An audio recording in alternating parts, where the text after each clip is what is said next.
Well, hello and welcome back to the channel. The group and myself have come out to Penmon Lighthouse for one very good reason, and that is there's a lot of solar activity at the moment, and we're thinking that this might be the best place, if there is any auroras tonight, to capture that, because you've got this uninterrupted view to the north, and obviously the lighthouse that we can use as foreground interest. Looking at the weather, some say it's going to be clear, some say it's going to be cloudy. So it's the risk we're going to take, to be honest with you. So fingers crossed it pays off, because if it does, the Northern Lights is something I've always wanted to see. So yeah, it could be quite spectacular. But before that, we thought we'd come out to here before sunset and try and capture some images. So I've just framed up a shot here using these sort of grasses or whatever they are, I've no idea, plants. There's a bit of a foreground interest because we've got some lovely soft light coming in from the left there at the moment, just lighting this up, which is making a lovely foreground interest for the lighthouse there. I'm putting the lighthouse on pretty much the right hand third, and obviously a lovely bit of light on the lighthouse itself at the moment. So yeah, could be quite a nice image, but I'm actually shooting at 100mm because I wanted to bring the lighthouse in a bit closer. So with that, I'm going to have to do a focus stack as well. So basically focusing on these weeds or whatever they are here, and then obviously focusing on the lighthouse itself. So I'll bring those two together in Photoshop, but it should make quite an interesting image. Not the typical image I think most people get from here. Usually it's obviously you getting the rocks as the foregrounds, but using these could be something a little bit different. I thought I'd give it a go anyway. We're about 45 minutes to an hour for sunset. So I'm going to put this photo up now, and then I'm going to go down to the rocks here, have a look and see what else I can find. Yeah, after the morning we had on the ranger path this morning, it's just great to come here on a nice relaxing afternoon, had a bite to eat, a couple of drinks, and just relax. It's absolutely beautiful. It's a beautiful spring feeling afternoon, to be honest with you. So as I say, put this on screen, going down there, and I'll let you know if I find any more compositions. Okay, so just pause there before I actually show you the final photo. I made a massive mistake with this photo that I really should have known better. And what it was is I didn't account for the wind when I was doing my focus stack.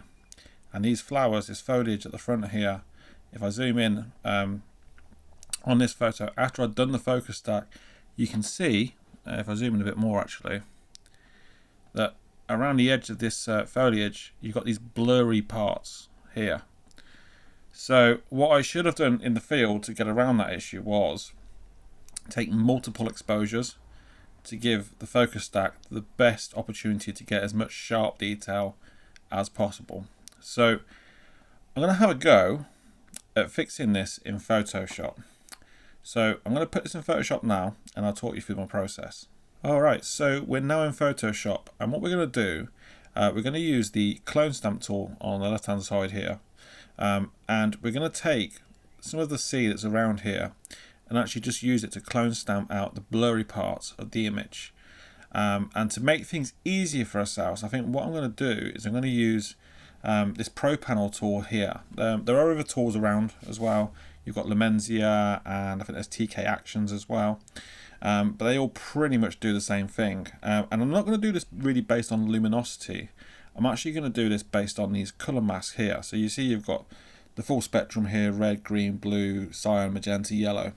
And there's this range mask tool. So before we do that, one thing we need to make sure we do is duplicate this layer. If we were to just do the colour mask on this single layer here, you'd find that you'd basically have an empty mask almost below where you can't do anything with it. So first things first, we need to duplicate that. So we do that by right clicking on the layer and going down to duplicate layer here. Click OK. You can give it a name if you want. I'm not going to bother on this occasion, but you see we've got the two layers here now. And as I say, we're going to filter based on colour, and we're quite lucky in this particular image, and is why I think I can get away with it in this image, is that we've got quite a good clear separation, if you like, between the greens and the yellows of the foliage and obviously the blue of the sea here. So if we mask on the colour, we should be able to mask out the foliage and when we're doing the clone stamping, not actually destroy the foliage that we've got in the scene here. So what we'll do, to zoom back out, and on the right hand side here you'll see there's an option called range mask. So if we click on that, this box comes up and it allows us to use these eyedropper tools to actually select the colours that we want to mask on the image. So as I say, I wanted to mask out the foliage first. So we've got, as you can see, we've got the yellows. So if I click that, you'll see it selected the yellows here. So white means it's been selected and black means it isn't. But that's not a very well refined mask. So by clicking on this plus icon on the eyedropper here, we can actually add to that. So if I just select another point which has maybe got a bit of green in it, maybe a bit more yellow, and you'll see over time I'm actually building up a bit more of a robust mask. Now that's far too far. So if I just drop this fuzziness slider down, what we want to really do is, you see you've got the sea here which is pretty much black, and you've got the foliage which is white. So white means it's selected, black means it isn't selected. If I just increase the fuzziness ever so slightly, just to get to a point where you've got that balance between the scene not being selected and the foliage being selected. You don't want to go up too far, because you'll start to see we're getting some other bits selected that we don't necessarily want selected. So I'll drop that fuzziness down ever so slightly. So about there, I think. You'd see we've selected the lighthouse, but I'm not too concerned with that because the lighthouse looks absolutely fine, because it's obviously not moving in the scene. So I'm happy with that. I'll hit OK, and what you'll see is we've got our selected mask on the screen here. So you can see it's done a pretty good job of selecting the foliage, and certainly not selecting the sea. Okay. So if I'm happy with that, what we'll do is click on Apply Mask, and you'll see it's created that mask next to this layer here. But because we want to affect the sea and not the foliage, what I'm actually going to do is I'm going to invert that mask. So by selecting the mask here first, clicking that, and clicking Control and I, or if you're on a Mac, I think it's Command and I, or Control and I, you'll see it's inverted that mask so that everything but the foliage is pretty much now selected. So next thing we need to do is we need to grab our clone stamp tool over here on the left hand side, and just, yeah, for this one I'm going to use an opacity of 100, flow of 100. I'm not too concerned. Where it says sample, I'm using the option for current and below. And then on the left hand side I've got a size probably a bit too small at the minute, so I'll probably increase that, let's say to around a bit more, maybe around 200 pixels, and the hardness set to 0, so we've got a nice soft edge on that. And before we can do anything else with this, what we need to also do is actually click on the image and not the mask here, because you're clone stamping the image and not the mask. So I'll click on the image, and then we'll zoom in to an area which has got a bit of a blur going on. So you can see here is a perfect example where obviously this flower has moved in the wind and created this blurred sort of halo around them. So with the clone stamp, I'm going to select an area of the sea which is relatively close to it. So we've got sort of, you know, similar sort of shades of the sea, if you like. So holding Alt on the keyboard, you'll see it changes to this icon here. Click with the mouse, and then go over to where you want to actually fill that in. And you'll find, because of the mask that we've created, it's filling in the sea pretty nicely, but it's not actually doing anything to the flowers. Okay, so you can see it's got a much sharper edge. It's not perfect, but it's the best we can do, I think, to try and recover this image. And there are certain bits we can go back over again. So you'll see it's not done a great selection here, and that's probably because of the mask. So if we maybe go for a smaller clone stamp here, and just see if we can try and fill that in. No. So what we could probably do afterwards, once you've done a sort of baseline fill in of these edges, we can then go and do the same again, create another layer, create another range mask, and you can go and reselect those colors and just build that up ever so slowly. So I'm not going to bore you with the full process, but I hope it gives you the idea of how I'm actually going about fixing this image. So yeah, with that, I'll put the final image on screen now. Let me know what you think in the comments. An ocean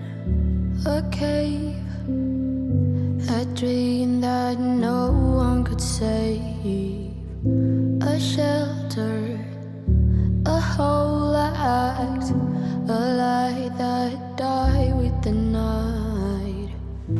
You and I, we got our differences. Yeah, I thought we were more alike than unlike.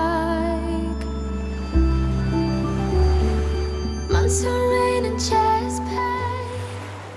Right, just come round and I've met Steve, Lloyd and Colin over here. I found this beautiful piece of driftwood here. We're all pretty much taking similar-ish compositions with it. So I've pretty much got this on the left-hand third and the lighthouse there on the right-hand third. Making a beautiful leading line through the lighthouse there. I might have just caught it in time before the sun snuffed it out a little bit. Have to see. There's a bit of residual light on there anyway, so I can probably try and work that in post, give it a little bit of dodging and burning. But quite a nice scene. I'm not sure if it's going to work out. As I said many a time before, foregrounds aren't really my strong point. I'm much more comfortable with a longer focal length. But anyway, still fun to have a go. It's a beautiful, peaceful, calm, still evening. And as I said to you a moment ago, after the bit of a frantic morning we've had, to come here and just relax and just take it really easy. Brilliant, absolutely brilliant. So if this won't work out any good, I'll pop it on the screen. But yeah, as I said, the light's pretty much been snuffed out now, so I don't know if we're going to get many more images. But anyway, what we're going to do is probably head back to the vans, relax a bit more, and then hopefully a little bit later, if we're really lucky, we should be on for a bit of a light show, the Aurora.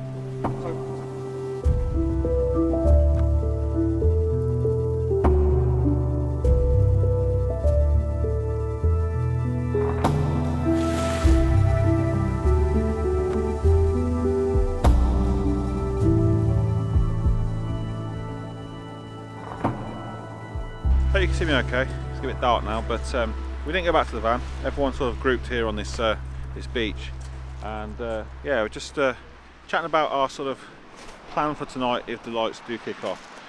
One of the things we might be able to do as well is the Milky Way, which should rise, at least the northern end of it, over the lighthouse there. So that's definitely one shot we can do. But also, yeah, just been taking some blue hour shots as well. Quite nice actually. 15-second exposure, ISO 100 and f16 just to add a bit of silkiness to the water there. Yeah, quite a nice shot. I don't do enough blue hour shots, to be honest with you, so nice to do something a little bit different. Daz Ginger Captures has very kindly lent me his 16-28 Sigma f2.8, which if the northern lights do kick off and we get the Milky Way as well, should really pay off tonight, because I've only bought with me my 24-105 and my 100-400, so that should definitely help. But wow, I'm so looking forward to this. I just hope it works how we want it to.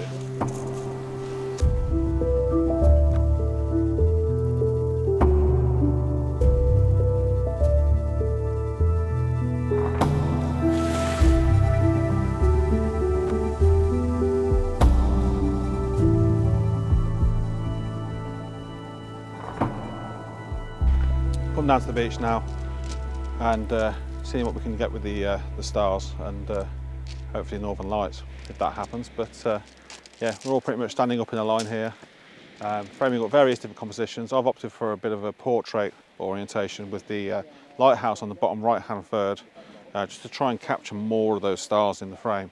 Can't really see the Milky Way at the moment, but you can see lots of stars, so just going to stick it out for a bit and just see what happens really. But yeah, it's been such a lovely day, so this is a great way to end it. So if this shot works out any good, I'll pop it on screen now. Just opting really for some sort of simple compositions at the moment, and then as the night goes on, I might start to sort of get a bit more adventurous with my compositions. Just try and get something reasonable in the bag.